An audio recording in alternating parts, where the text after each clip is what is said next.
1500 ख्रीष्टाब्दे उत्कल भ्रमण रे आसीथिले धर्म संस्कारक प्रभु कृष्णंक प्रचारक महाप्रभु श्री जगन्नाथंक परम भक्त श्री चैतन्य। कटकरु पुरी भद्रकरु जाजपुर समग्र राज्य बुली कृष्णंक नाम रस को पान कराउथबा महान संत धामनगर रे मध्य समय अतिबाहित करथिले।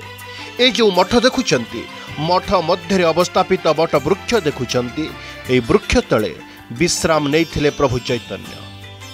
केउ कालरू रहिथिबा कंटा बणिया मठरे वृक्ष को अनंत बट मध्य कुहाଯାଏ काहेकि ना आज भी सही वृक्ष तले पूजा पाउछंती प्रभु अनंत। धन्य होइछि धामनगर कृष्ण नाम को पान करुछि ए महान मठ। चैतन्य देव यही रास्ता ये गोटे रास्ता थिला दांडी रास्ता थिला पुरी जाउथले कलिकता वाला पुरी जाती चलिकी जो रास्ता घाट नथिला चैतन्य देव आसते आसिकी यही आश्रमर जो बटवृक्ष अच्छी से बटवृक्ष विश्राम नहीं आउ ये गोटे नदी अच्छी ज नदी की पानी पीते जो हूँ से पानी गुड़ाक हूँ दही हो जाता हाथ में से दही खिया गंड बोली यहाँ प्रसिद्ध बट जेबेठारू बट जेबेठारू हूँ बट चैतन्य देव आसचंदी से दिन ठारू एठी बट को समस्ते पूजा करती आउ त्रिनाथ मेला करती एठी जहाँ मानसिक करती कदली दीटा हूँ थोईकी जाती से दिन 1935 मसीहा बेलू को आम आश्रम आरंभ है। ये हूँ बहुत वर्षर पुराणा आश्रम ये मिनिमम 1935 मसीह आश्रम आरंभ हो मुझे बापा जेजे कतर शुणी आसतु ये आश्रमर तार महात्म्य बहुत ये आश्रम करर गोटे रास्ता थिला ये रास्ता देकी जाऊला आमर हूँ चैतन्य महाप्रभु सेठी गोटे गंड भी अच्छी से गंडर हूँ पाखर गोटे हूँ सब आमर बुढ़ीटे हूँ दही बिके तेणुक बिकिया समय तार अल्प गोटे दही थिला से महाप्रभु आसते सहित भक्त मैंने भी बहुत आसते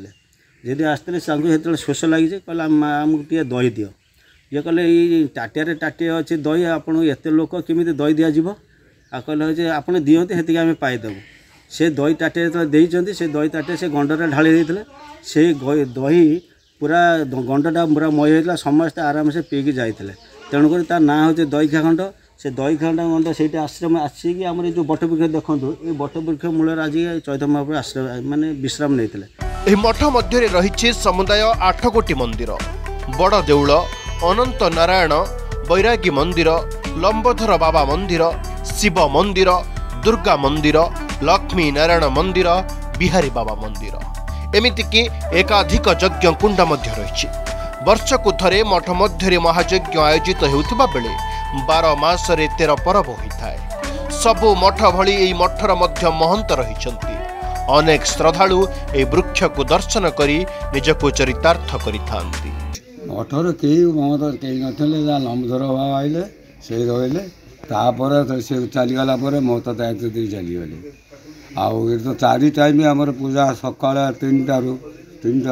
फिर सकाल 6टारू फिर सकाल 8:30 सकाल फिर 11टा 11:30 फिर 3टार फिर 6टा सन्ध्या 6टार आलती फिर 9टा बेले 8टा 8:30 फिर आमर पूजा 4 टाइम आमर दिन राति 24 घंटा खाड़ा पहरा ये हूँ महाप्रभु ये बाहर गछमूल सूर्य भाया आक्रमण विराट आलुआ से गथर निम्न हो गले ये अनंत बट आई विश्व वृक्ष मठ एक अलौकिक शक्ति अच्छी जहाँ निजे अनुभव न कला पर्यंत जानी हेबने मुझे प्रथम एठिक आसे 1991 मसीह मोर ये गोटे जमी किणापी मुझे किंतु हो पारानी किसी विरोधी आसिले किंतु आसी यही मठ बाबा को देखा करी ठाकुर पाखे मुझे शरणागत हेली और से दिन राति ही मोर प्रपोजल आसला मु जमी खंड किणिली से 91 मसीह मुझे मठ सहित संपूर्ण भाव में जड़ित अटे। इठी माघ सप्तमी 3 दिन धरी इठी यज्ञ हुए बहु जनता ये समागम हुंती एवं भोजीभात आसार हुए आउ यार भी उन्नतिकरण आमे माने जेतिकी साहाय्य करूछु आमर स्थानीय विधायक वर्तमान मंत्री अच्छी आम अनुरोध करुचु मठर कि उन्नतिकरण हेब सब चेष्टा करने निवेदन करूँ। ऐतिहासिक कंटा बणिया मठ जो मठरे दिने महाप्रभु श्री चैतन्य महाप्रभु एठारे विश्राम करथिले आउ ए मध्य यार साक्षी रही ए बट वृक्ष किंतु आज मठ एबे जराजीर्ण अवस्था मठर उन्नतीकरण पई जिला प्रशासन पाखरे स्थानीय बासिंदा दाबी करथिले